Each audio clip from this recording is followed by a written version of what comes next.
Hello and welcome back. Today we are going to be doing my top 5 list for my favorite releasable countries that I think are interesting and fun to play as. If you've kind of played through a lot of the normal starts, this will maybe give you a bit of a different look at the game, where you release a country from a bigger one at game start and play as that smaller country. A lot of these lean into playing tall while retaining pretty significant advantages from the country you're releasing them from, or just look to play tall in general, and as such I do think they are a bit of an interesting look. First up is an honorable mention for a country that I think in the future will be really interesting to play, is released from New Granada, Panama. Now, Panama is a one-state minor. There's not a lot of resources. There's even less arable land. Really hard to pull a lot of pops here. Really hard to be especially productive. But I do think Panama is kind of going to be the most interesting choice for a play tall, trade only type of run, where you do something to the effects of just only going for treaty ports.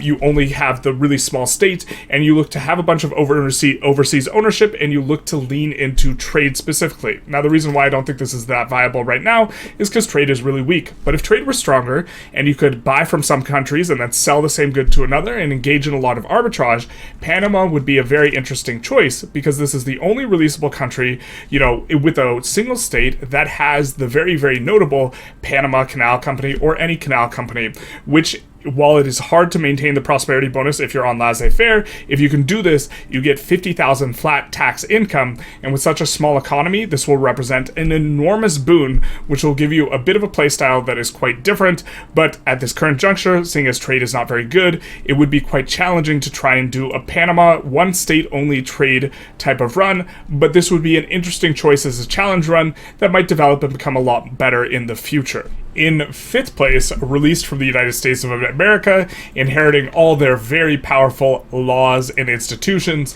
is going to be New Africa, which is incidentally the only one on this list that actually has a little bit of flavor, where they get to and have to ban slavery straight away.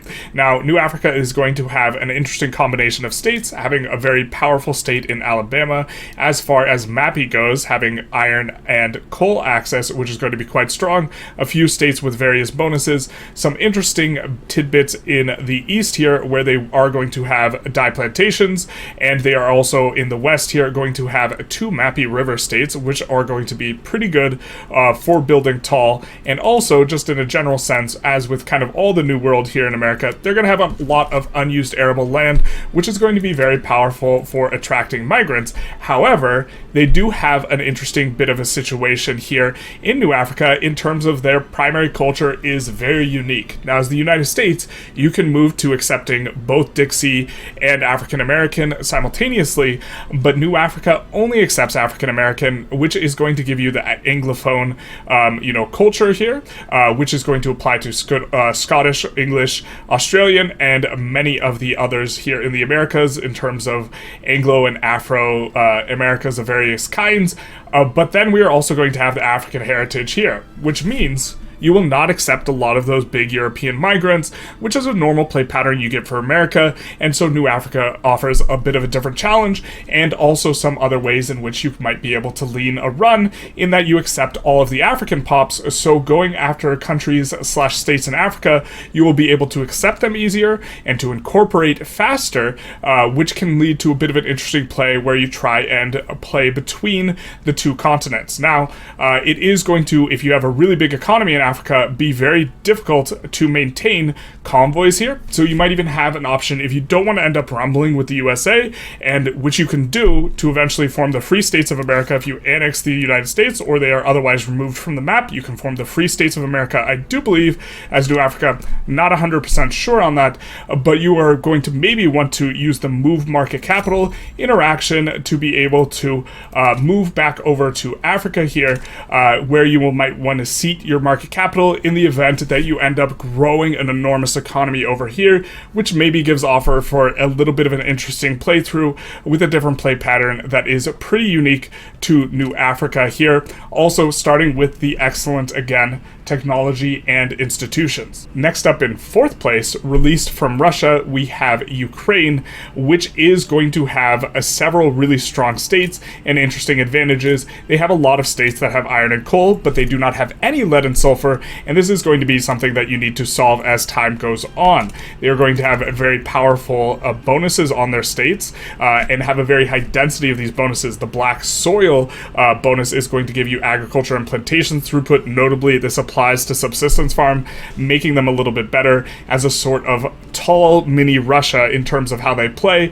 They are also going to have river bonuses on nearly all of their states. These river bonuses give very powerful 5% MAPI, and so this is kind of an excellent base for building tall. If you wanted to play a power in Europe that was maybe just a little bit weaker than a GP, had some play to it, and is going to be needing to solve some unique and interesting kind of problems, like where do we expand, where, you know, you're surrounded mainly by GPs, you're needing to find both sulfur and lead and these types of things.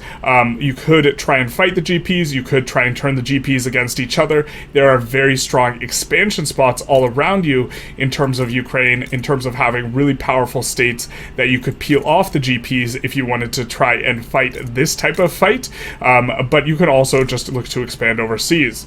Also very notable is Ukraine kind of plays in a way that's a little bit similar to Spain in terms of size and what you go for.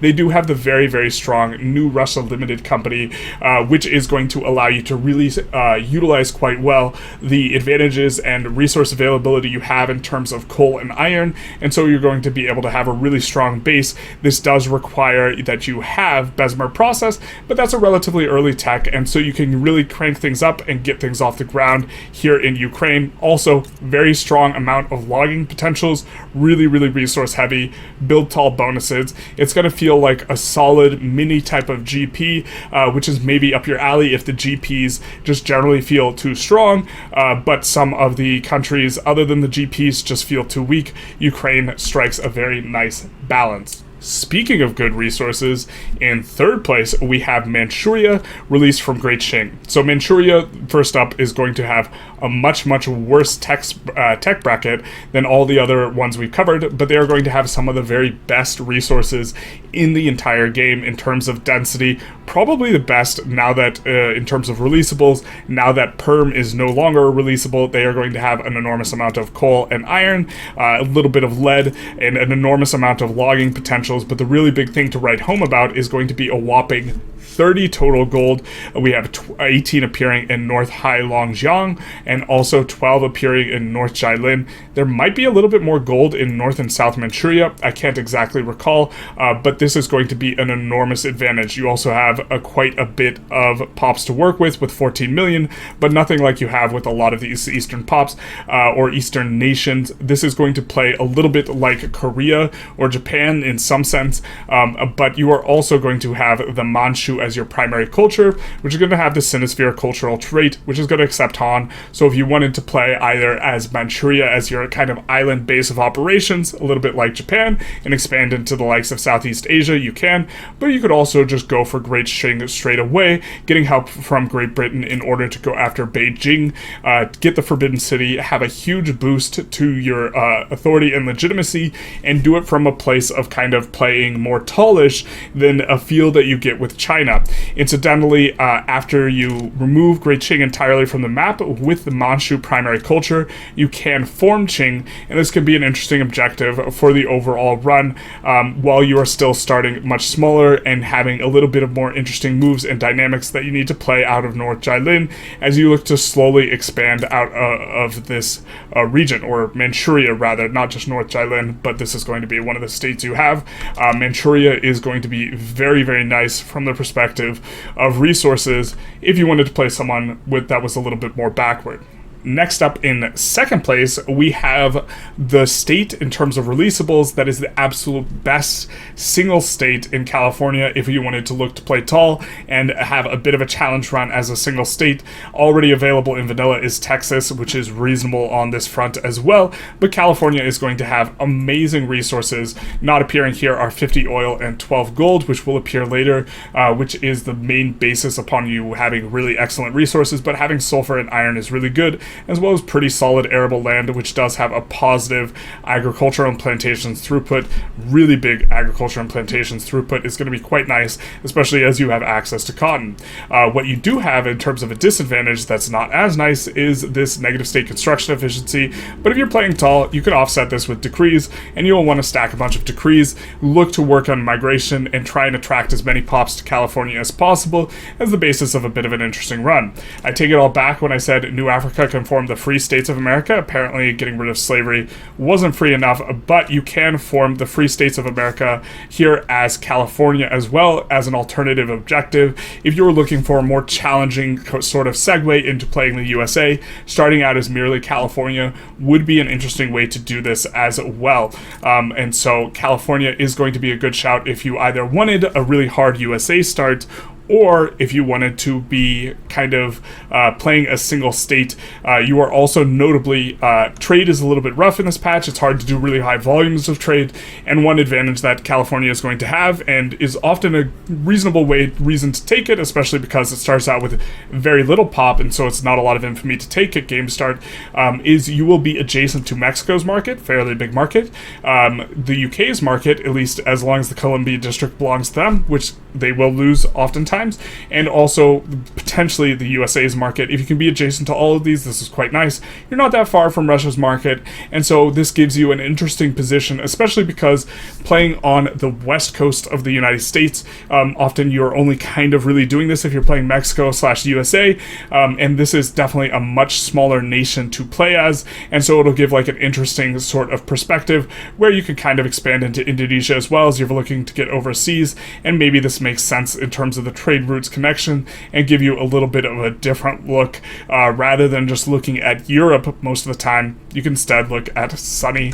California in second place. Finally, in first place, we have a country that completely upsets the balance of power at game start, really kneecapping Great Britain, which gives you a bit of an interesting vibe, while also giving you a nice play tall experience that's a little bit like the United Netherlands, but quite a bit stronger, and that is going to be England. Now, releasing England is a little bit more complicated than just coming in and going in release subject, because as we can see, we cannot release England because their capital is our capital. So what we are going to need to do is going to come into political lens here, go to state actions, and we're going to need to move Great Britain's capital in order to do anything here. We're going to not do that. We're going to do this. We're going to move the capital to the lowlands, and now we will be able to release England. Now, England has a lot of really strong states, and also they have the biggest chunk of Great Britain's kind of power here, and so they are just going to be a shell of themselves with a ton of subjects. Incidentally,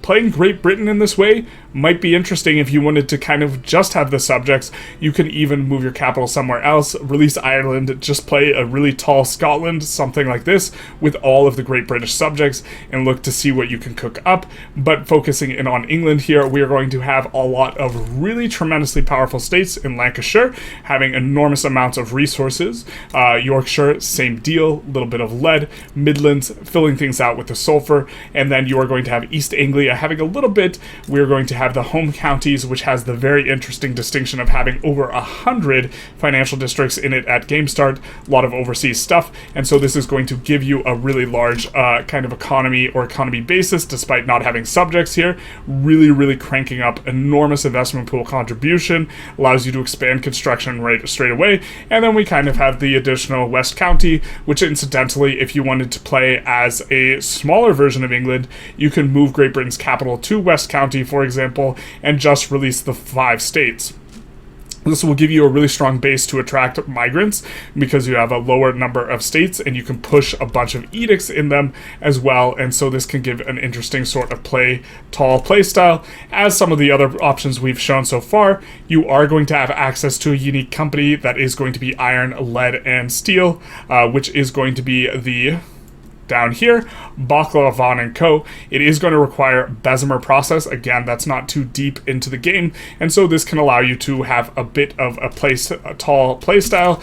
We are going to see that we are going to be number 2 in the world at game start here because we are quite strong. France is going to be number 1, and so this is still a very strong start, but you are releasing or sloughing off a lot of the power of Great Britain by going down this route and having just this mega powered enormous ownership, which is going to allow you to build up a whole lot, but you are not going to have the subjects that go along with it, and you are going to have these really powerful states that you can put down a bunch of edicts in, giving a bit of a vibe like you're playing Great Britain but much taller and without having the subjects with which to invest in terms of investment opportunities, making it so that you have to kind of build up your own version of Great Britain from the ground up. Incidentally, if Great Britain's removed from the map, you will be able to form Great Britain yourself. Also, if you annex them entirely, you will get all their subjects. So if you wanted a bit of a speed bump to start, that gives you some more play and eventually leads to playing Great Britain,